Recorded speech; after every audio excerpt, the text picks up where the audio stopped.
Alors l'exercice numéro 5 que voici est un exercice un petit peu plus complet sur les intégrales qui fait appel à un petit peu tout ce qui a été vu sur les fonctions depuis le début de l'année. Donc il s'agit d'étudier la fonction f de x égale 1 plus x exponentielle moins x et on va étudier une suite d'intégrales. C'est un problème qui revient assez souvent. Donc la première question, je vous ai laissé un petit peu de temps pour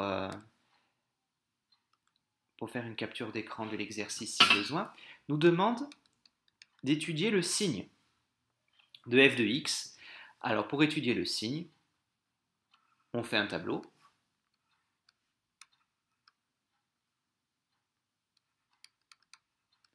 Alors, d'aucuns diront que ça ne sert à rien que je fasse une ligne pour l'exponentielle.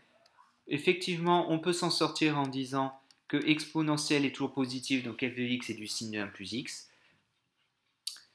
Mais, bon. Alors, 1 plus x s'annule en moins 1, exponentielle ne s'annule jamais, donc je n'ai que ça. Devant le x, j'ai un terme positif, donc je commence par le contraire. Exponentielle, bah, c'est positif partout. Et donc, voilà le signe de f de x sur R.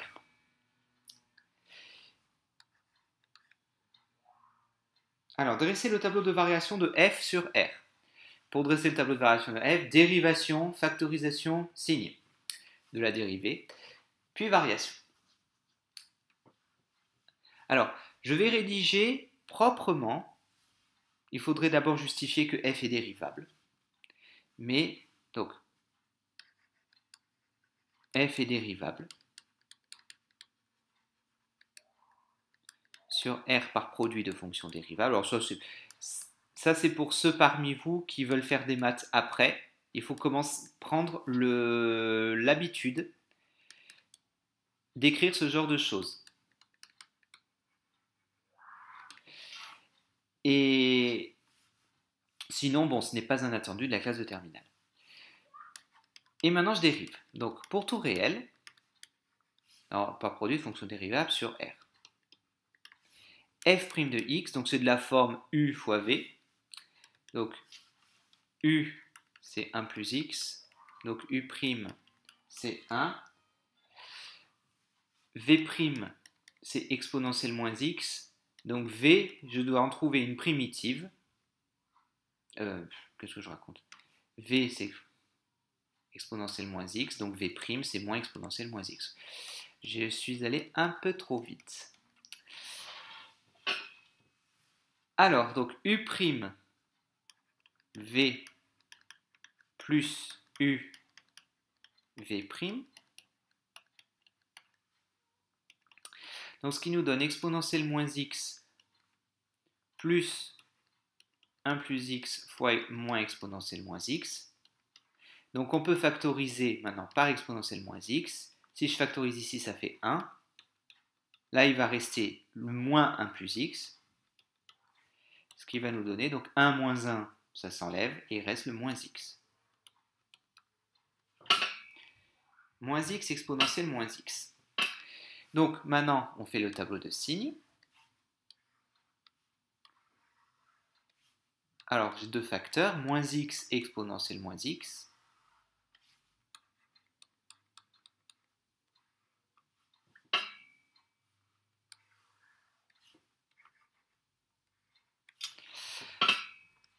Alors, moins x va s'annuler en 0. D'abord, c'est positif, puis c'est négatif. J'ai un moins devant le x, c'est une fonction affine, même une fonction linéaire. Donc, je commence par le signe contraire de ce qu'il y a devant le x. Exponentielle ne s'annule pas. Donc, f' plus moins. Donc, la fonction est d'abord croissante, puis décroissante. Alors, il me reste à calculer f de 0 et les limites. Donc 1 plus 0 fois exponentielle de moins 0, ça nous fait 1. Alors maintenant, petite analyse rapide. En moins l'infini, ça va tendre vers moins l'infini. Et ça va tendre vers plus l'infini. Donc le tout va tendre vers moins l'infini. On justifie brièvement. Il n'y a pas de forme indéterminée ici. Moins l'infini par produit. Il n'y a pas de forme indéterminée, on ne va pas s'embêter. Par contre, en plus l'infini, là oui, puisque ça va tendre vers plus l'infini, et ça va tendre vers 0. Donc ça veut dire que il faut transformer la fonction. Donc pas de factorisation possible, ici on reconnaît évidemment une croissance comparée. C'est la limite exponentielle qui va l'emporter. Alors pour faire apparaître la croissance comparée, on peut écrire la fonction comme ceci, exponentielle moins x c'est 1 sur exponentielle x, et je sépare le tout. Et en fait, la croissance comparée, elle est là. Ça tend vers 0. Donc là, vous ne pouvez pas faire l'économie de la transformation. 1 sur exponentielle x, ça va tendre vers 0.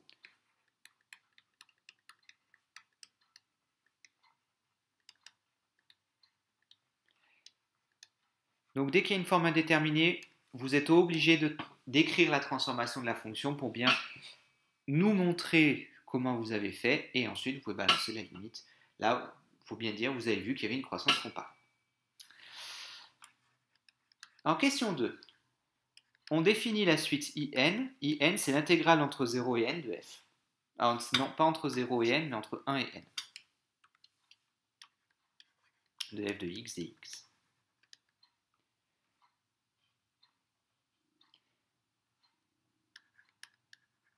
Pour tout n plus grand que 1.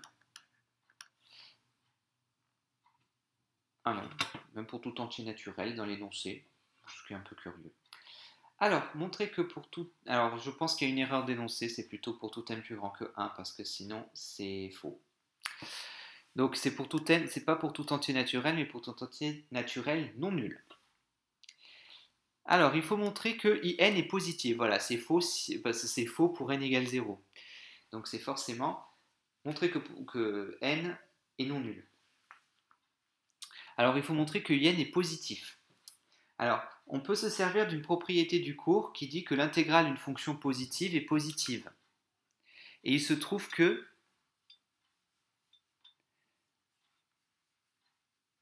f de x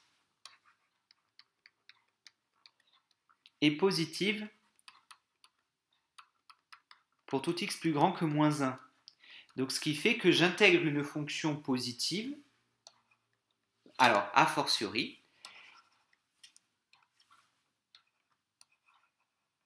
donc elle est positive sur moins 1 plus l'infini, donc a fortiori pour tout x appartenant à 1, n, pour tout n appartenant à n étoiles.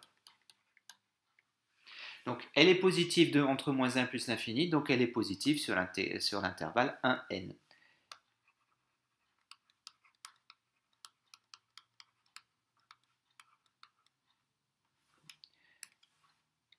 Donc, comme j'intègre une fonction positive, mon intégrale est positive.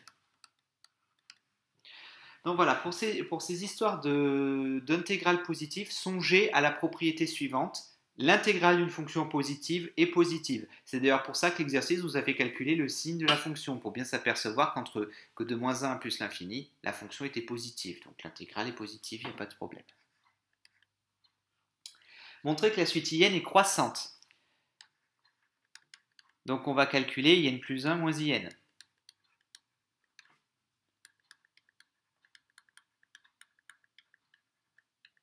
Alors, IN plus 1 sur IN serait très malvenu, parce que, bon, les intégrales, une des quotients d'intégrales, on ne sait pas en dire grand-chose. Tandis que les soustractions d'intégrales, ça, on sait en dire. Parce qu'il se trouve que je vais prendre l'intégrale. Alors, je vais faire un petit dessin pour qu'on se rende compte. Bon, je dessine une fonction f n'importe comment. Hein. Voilà.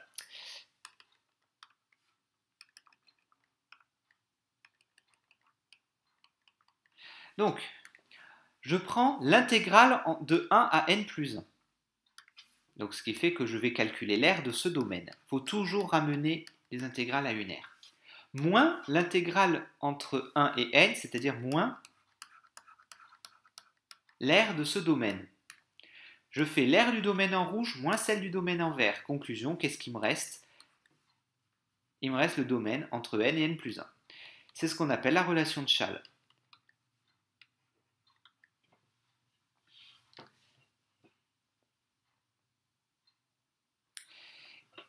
Alors maintenant, il faut justifier que ça, c'est positif. Ben, c'est positif parce que c'est l'intégrale d'une fonction positive.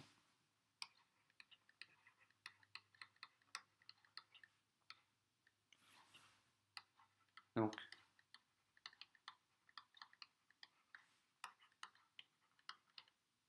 on n'a pas besoin de remettre un pour tout n parce qu'on a mis un soit n ici. Voilà, en fait, en tant qu'intégrale d'une fonction positive, ben, mon intégrale est positive. Donc, on a bien montré que n est croissante, puisque n plus 1 moins n est positif. Donc, les suites avec les intégrales, c'est beaucoup moins compliqué que ce qui n'y paraît, puisqu'on va souvent se ramener à des histoires justement de fonctions positives qui donnent des intégrales positives. Alors ensuite, on nous demande la fonction f, donc cette fonction f définie sur R par alpha x plus bêta exponentielle moins x. Et on veut trouver alpha et bêta pour que grand F soit une primitive de petit f. Donc pour que grand F soit une primitive de petit f, il faut que la dérivée de grand F soit égale à petit f. Donc grand F est dérivable sur R par produit de fonctions dérivables sur R.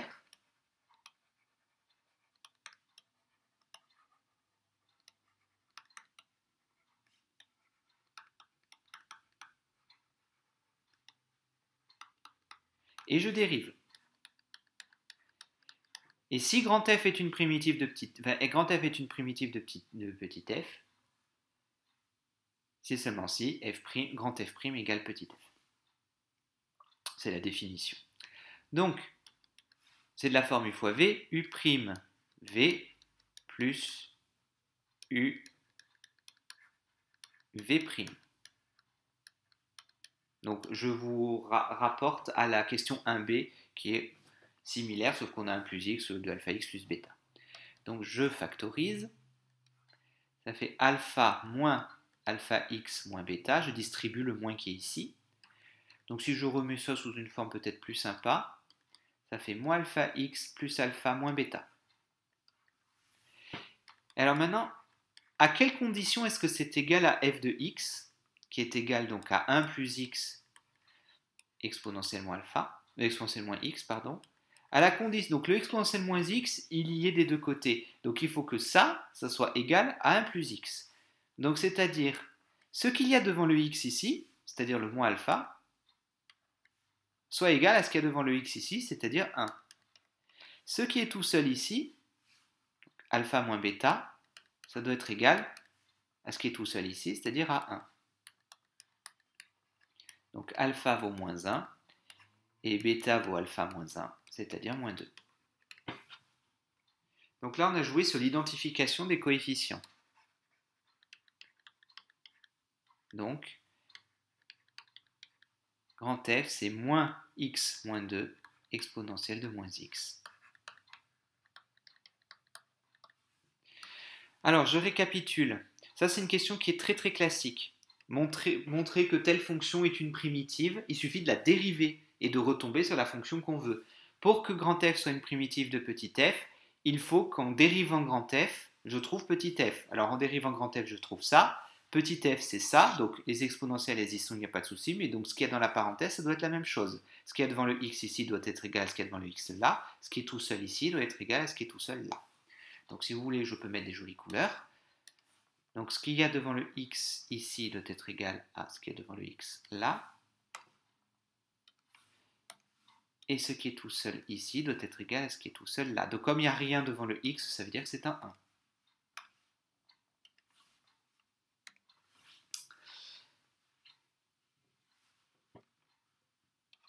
En déduire in en fonction de n, ça signifie qu'il faut calculer l'intégrale. Donc in, donc c'est l'intégrale entre 1 et n de f de x dx. Et là, on en a une, donc on calcule l'intégrale, hein, donc la primitive, on la connaît, elle est juste au-dessus. Donc c'est la primitive évaluée en n, moins la primitive évaluée en 1. Hop.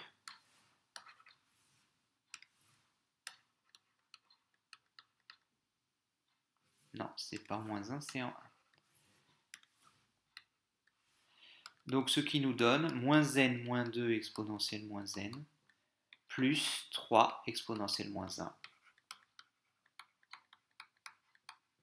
Et voilà.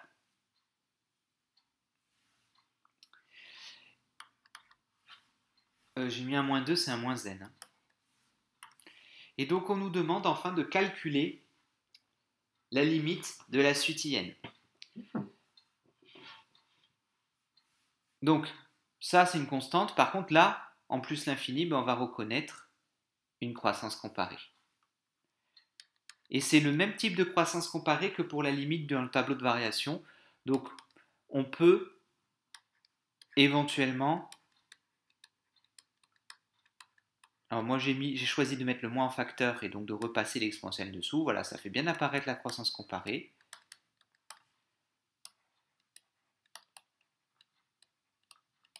Donc exponentielle n sur exponentielle n tend vers 0, 2 sur exponentielle n tend vers 0, par croissance comparée. Donc la limite quand n tend vers plus l'infini de in, il ne reste plus que ce terme-là, 3 exponentielle moins 1. Interpréter graphiquement la limite. Donc interpréter graphiquement, donc ici c'est une limite d'intégrale. Il faut interpréter ça en termes d'aire. L'aire du domaine situé sous la courbe de f, on va plutôt dire entre la courbe de f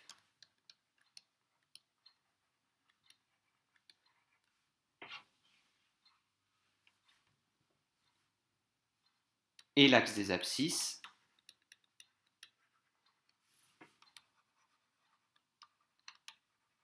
Alors le domaine c'est à partir de, alors comme c'est l'intégrale entre guillemets entre 1 et plus l'infini, donc c'est à partir de 1, donc on va dire à droite de la droite d'équation x égale 1, donc c'est la droite verticale qui coule. L'aire du domaine de ce domaine, donc il est, en gros si je refais un dessin, alors là pour le coup je vais peut-être essayer de faire un dessin un petit peu plus juste. Donc le tableau de variation c'était ça. Donc, alors je vais faire que sur R+, hein, donc là on est à 1, voilà, on va faire un peu comme ça la fonction. Donc, en fait, c'est l'aire de ce domaine-là qui va jusqu'à l'infini. Donc là, vous pouvez vous dire, oui, mais ce domaine-là, il est infini du coup, puisque cette fonction-là ne touche jamais 0. On va jusqu'à l'infini, ce domaine est infini, pourtant son aire, elle n'est pas infinie. Donc ça fait partie de... Voilà, en fait, la fonction s'écrase tellement vers 0 qu'en fait, l'aire, en gros, elle ne vaudra plus rien. Donc oui, le domaine est infini, mais son aire est fini parce qu'au bout d'un moment, l'aire ne vaudra vraiment plus grand-chose tellement la fonction se rapproche de l'axe des abscisses. Donc voilà, ça c'est un exercice intéressant à travailler, très complet, et qui contient plein de questions très classiques. La question 3a, notamment, est très très classique. Les questions 2a et 2b aussi sont très très classiques. Donc c'est vraiment un exercice intéressant à retravailler.